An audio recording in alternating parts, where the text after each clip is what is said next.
इतिहास में कुछ घटनाएं ऐसी होती हैं जो दिखाई नहीं देती, लेकिन उनका प्रभाव पूरे राज्य को हिला देता है।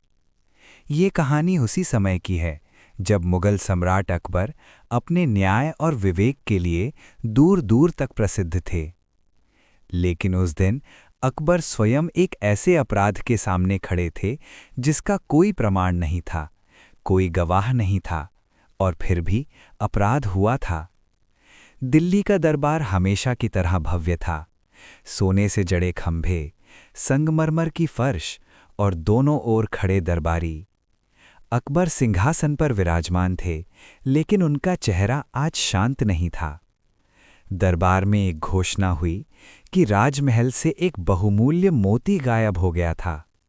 वह मोती सिर्फ आभूषण नहीं था, वह मुगल शासन की प्रतिष्ठा का प्रतीक था। सैनिकों ने खोज की, सेवकों से पूछताछ हुई, लेकिन कुछ भी हाथ नहीं लगा। दरबार में संदेह का वातावरण फैल गया। हर व्यक्ति दूसरे पर शक कर रहा था। तभी बीरबल आगे बढ़े। उनकी आंखों में घबराहट नहीं, बल्कि गहरी सोच थी। बीरबल ने निवेदन किया कि उन्हें एक दिन का समय दिया जाए। अकबर ने अनुमति दे दी। अगली सुबह दरबार फिर सजा, लेकिन आज बीरबल के हाथ में एक छोटी सी कटोरी थी। कटोरी में साफ पानी भरा था। बीरबल ने कहा कि आज कोई प्रश्न नहीं पूछे जाएंगे, कोई जांच नहीं होगी, सिर्फ एक छोटा सा प्रयोग होगा।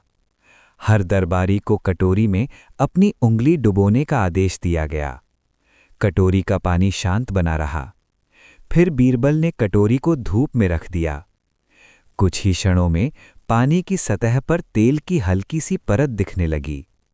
बीरबल ने शांत स्वर में कहा कि अपराधी अब स्वयं सामने आ जाएगा। एक दरबारी आगे बढ़ा। उसका सिर झुका हुआ था, स्वर कांप रहा था। उसने अपराध स्वीकार कर लिया। अकबर की आंखों में क्रोध नहीं, बल्कि गहरी निराशा थी। उन्होंने आदेश दिया कि निर्दोष को मुक्त किया जाए और दोषी को दंड मिले। बीरबल कुछ नहीं बोले, वह शांत खड़े रहे, क्योंकि सत्य बोल चुका था। समय बीत गया, लेकिन ये घटना दरबार के इतिहास में अमर हो गई।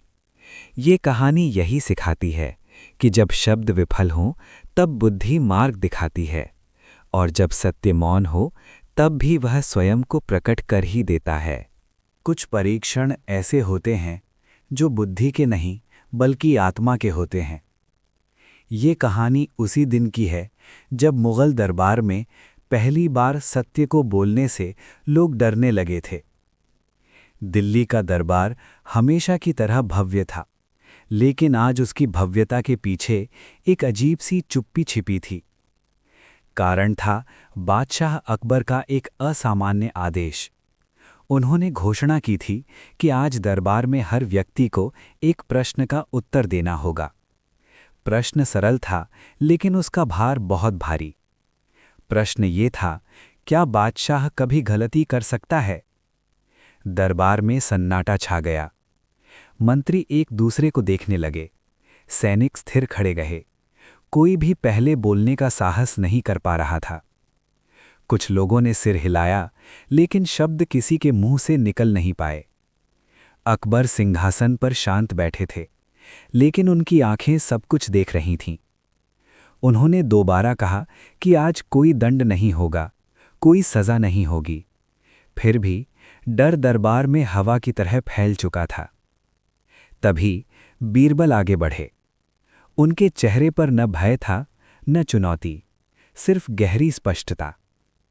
बीरबल ने कहा कि इस प्रश्न का उत्तर शब्दों से नहीं, एक प्रयोग से दिया जाएगा। उन्होंने दरबार में एक बड़ा पात्र मंगवाया जिसमें स्वच्छ जल भरा था। फिर उन्होंने एक छोटा पत्थर उठाया और जल में डाल दिया। जल में हल्की सी लहर उठी और फिर सब शांत हो गया। बीरबल ने कहा कि गलती भी इसी पत्थर की तरह होती है। जब तक उसे स्वीकार न किया जाए, वो लहर बनकर मन को अशांत करती रहती है। उन्होंने पूछा, अगर राजा गलती करे और उसे स्वीकार कर ले, तो क्या वो कमजोर हो जाता है?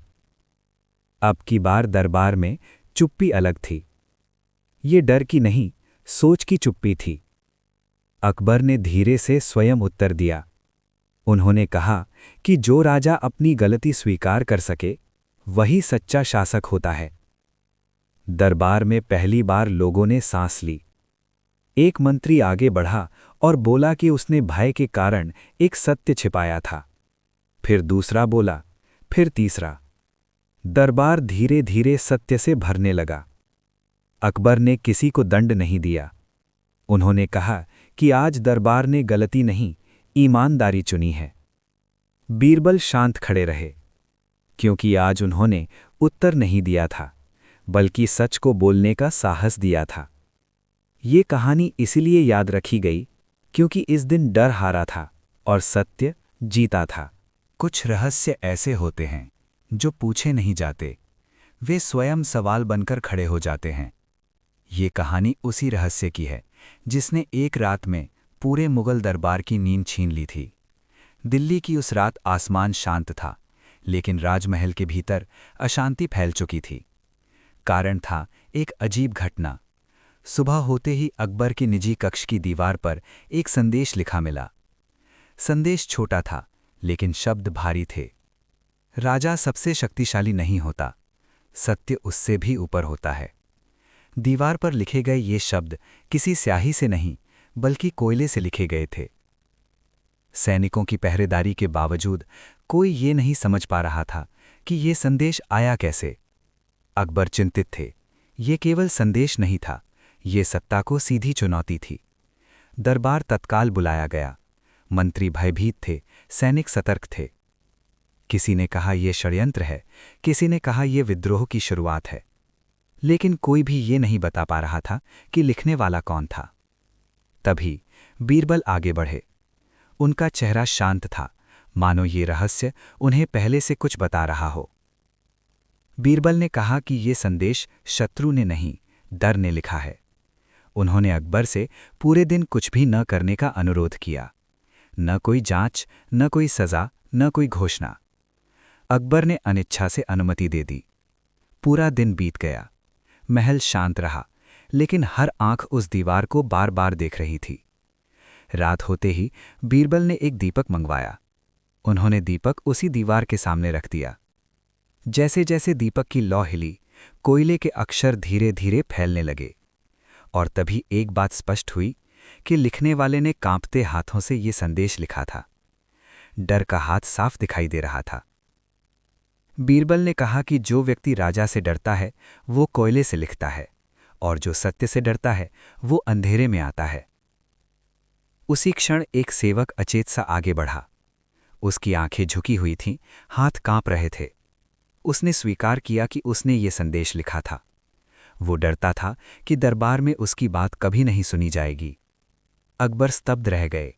ये विद्रोह नहीं था, ये भय की पुकार थी। अकबर ने कोई कठोर दंड नहीं दिया। उन्होंने कहा कि जहां डर लिखने लगे वहां राजा को सुनना चाहिए। बीरबल ने कुछ नहीं कहा, क्योंकि इस बार न्याय शब्दों से नहीं, समझ से हुआ था। ये घटना इतिहास में इसलिए जीवित रही क्योंकि इसने सिखाया कि सबसे खतरनाक साजिश डर से जन्म लेती है, और सबसे बड़ा राजा वही है जो डर को सुन सके।